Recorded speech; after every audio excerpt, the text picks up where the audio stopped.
It's review time.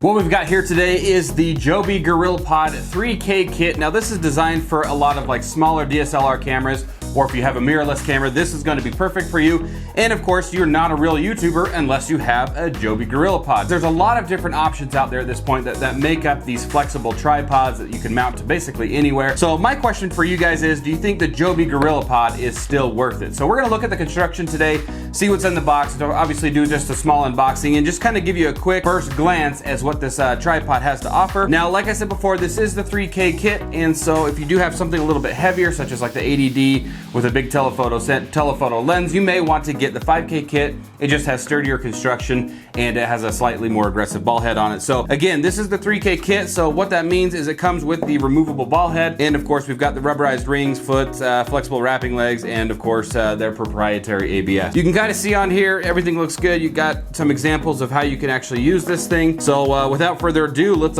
rip into this box.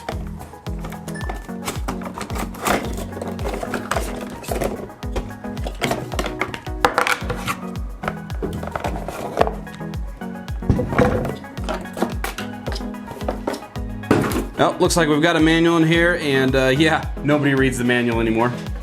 So at first glance, we've got a nice, like you said, nice black finish with some red trim on it. We've got a nice level on there with a quick release, and of course we've got the little screw here where you can adjust not only the ball head of it, but actually it's got a fluid head on it as well, so it makes for those like really nice panning shots. And of course this is removable. You can remove the ball head on there. Underneath there's a mount here, or if it's not that tight, you can actually just spin it right off there. So like I said, first glance construction, everything looks pretty solid, and it's some of these legs are actually a pain to move, which is actually really nice because that'll be nice when you secure it to something that you won't have to worry about it moving. I've got a little GoPro here that we're gonna go ahead and put on. Now this doesn't have really much weight to it, but you kind of get an example of what you can use this for. So it's all nice and flush there. You can move it around. Nice stiff legs on that, so you can kind of see exactly what you need to do on it. Got a Canon SL2, which is the camera right up there, which you can't see obviously because it's up there and you're over here. But I've also got a 75 to 300 millimeter lens that we're gonna throw on the body and see how well the construction is and how it handles the weight of the actual camera. Now the Canon SL2, it is not a heavy camera, but with the lens on it, it does have some decent weight to it. You do have a maximum of, let me grab the box. Okay, so forgot to mention before, this particular 3K kit has a maximum of 3 kilograms and 6.6 pounds for weight. Obviously the SL2 is way under that, even with the lens, and some of the bigger, the words are hard. Even some of the heavier DSLRs you can actually put on this. Just be careful. One thing you want to do is you'll want to secure it, and then before you walk away, you're gonna want to look at the camera and make sure that it's not like slowly shifting. So yeah, let's go ahead and throw the lens on the Canon body and then attach it to the tripod and see how well the tripod handles the weight of the camera and the lens. And like I said, I've got a Canon SL2 with a 75 to 300 millimeter lens. That's actually got some decent weight to it and give us a better judgment. So let's go ahead and throw this on.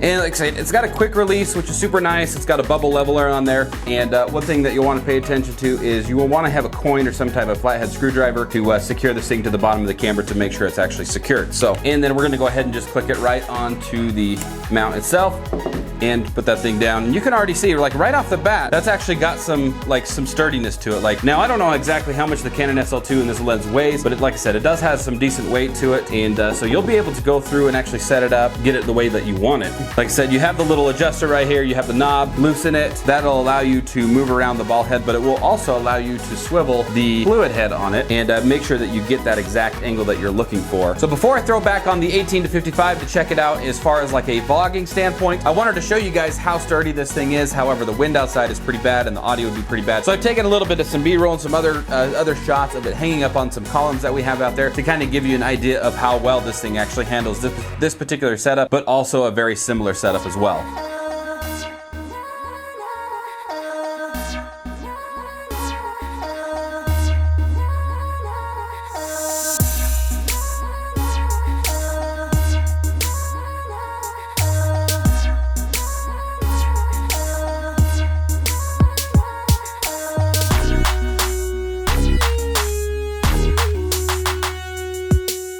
So as you can see, I now have the 18 to 55 millimeter lens on there, and then I have it set up in the traditional way for any type of blogging. So there's a reason why this particular tripod is basically the #1 tripod as far as when it comes to vlogging, because it has a nice sturdy construction to it, and as well as you can still get range behind it. So I'm gonna go ahead and take a couple videos or shots to show you what it looks like as far as this distance away. The first thing that I noticed with this thing is the strength of the construction.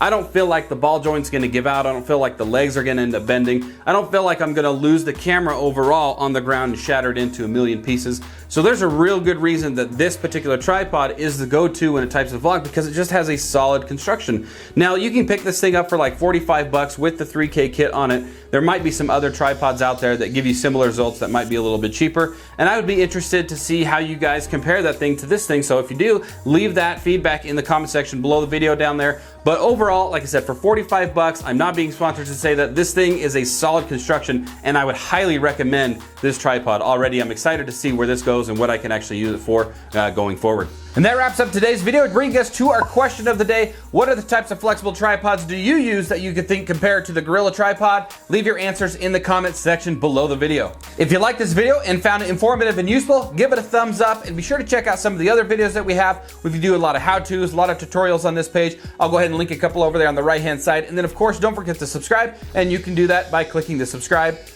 right over there, and enable the bell notifications so you guys don't miss out on any type of future content, and we will see you on the next video.